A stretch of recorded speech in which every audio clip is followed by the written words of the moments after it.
వేమిరెడ్డి ప్రభాకర్ రెడ్డి దంపతులు ఈ నెల మొదట్లో వైసీపీని వీడి టీడీపీలో చేరారు. నెల్లూరు ఎంపీగా ప్రభాకర్ రెడ్డి, కొవ్వూరు ఎమ్మెల్యేగా ప్రశాంత్ రెడ్డికి చంద్రబాబు టికెట్లు కేటాయించారు. ఇదే సమయంలో ప్రత్యర్థి పార్టీ నుంచి ప్రశాంత్ రెడ్డి మీద దారుణంగా ట్రోలింగ్స్ మొదలయ్యాయి. తన గురించి తప్పుడు ప్రచారం చేస్తున్నారని భావించిన ప్రశాంత్ రెడ్డి కొవ్వూరులో నిర్వహించిన ఒక బహిరంగ సభలో తన గతం గురించి చెప్పుకొచ్చారు. మీ ఆడపడుచుగా మీ ముందుకు వస్తున్నానని, తనెవరో మీకు చెప్పాలనుకుంటున్నారని తన తల్లిదండ్రులది చిత్తూరు జిల్లా అని వెల్లడించారు. తన చదువంతా తిరుపతిలోనే సాగిందని, అక్కడి నుంచి నెల్లూరు జిల్లాలోని నల్లపురెడ్డి శ్రీనివాసరెడ్డి చెల్లెలు ఏ ఇంటి కోడలుగా వెళ్లారో తాను కూడా అదే ఇంటికి కోడలుగా వెళ్ళాలన్నారు.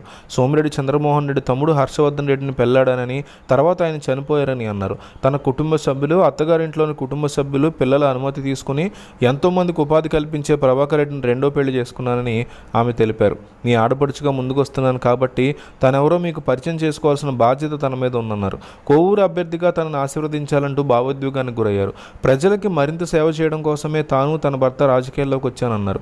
ఎటువంటి సమస్య ఉన్నా తన ఇంటికి రావచ్చని, సమస్యలు తీరాలంటే చంద్రబాబును ముఖ్యమంత్రిగా చేయాలని ఆమె పిలుపునిచ్చారు. నల్లపురెడ్డి శ్రీనివాసరెడ్డి చెల్లి ప్రస్తావాన్ని నల్లపురెడ్డి ప్రసన్న కుమార్ రెడ్డి తీసుకొస్తూ చేసిన వ్యాఖ్యలకి కౌంటర్గా ప్రశాంత్ రెడ్డి ఈ వ్యాఖ్యలు చేశారని రాజకీయ విశ్లేషకులు అంచనా వేస్తున్నారు. వేమిరెడ్డి ప్రభాకర్ రెడ్డి దంపతులు ఈ నెల మొదట్లో వైసీపీని వీడి టీడీపీలో చేరారు. నెల్లూరు ఎంపీగా ప్రభాకర్ రెడ్డి, కొవ్వూరు ఎమ్మెల్యేగా ప్రశాంత్ రెడ్డికి చంద్రబాబు టికెట్లు కేటాయించారు. ఇదే సమయంలో ప్రత్యర్థి పార్టీ నుంచి ప్రశాంత్ రెడ్డి మీద దారుణమైన ట్రోల్స్ మొదలయ్యాయి. తన గురించి తప్పుడు ప్రచారం చేస్తున్నారని భావించిన ప్రశాంతి రెడ్డి కొవ్వూరులో నిర్వహించిన ఒక బహిరంగ సభలో తన గతం గురించి చెప్పుకొచ్చారు. మీ ఆడపడుచుగా మీ ముందుకు వస్తున్నానని, తాను ఎవరో మీకు చెప్పాలనుకుంటున్నానని తన తల్లిదండ్రుల చిత్తూరు జిల్లా అని వెల్లడించారు. తన చదువంతా తిరుపతిలోనే సాగిందని, అక్కడి నుంచి నెల్లూరు జిల్లాలోని నల్లపురెడ్డి శ్రీనివాసరెడ్డి చెల్లెలు ఏ ఇంటి కోడలుగా వెళ్లారో తాను కూడా అదే ఇంటికి కోడలుగా వెళ్ళానన్నారు. సోమిరెడ్డి చంద్రమోహన్ రెడ్డి తమ్ముడు హర్షవర్ధన్ రెడ్డిని పెళ్లాడానని, తర్వాత ఆయన చనిపోయారని అన్నారు. తన కుటుంబ సభ్యులు, అత్తగారింట్లోని కుటుంబ సభ్యులు, పిల్లల అనుమతులు తీసుకుని ఎంతోమందికి ఉపాధి కల్పించే ప్రభాకర్ రెడ్డిని రెండో వివాహం చేసుకున్నానని ఆమె తెలిపారు. మీ ఆడపడుచుగా ముందుకొస్తున్నాను కాబట్టి తానెవరో మీకు పరిచయం చేసుకోవాల్సిన బాధ్యత తన మీద ఉందన్నారు.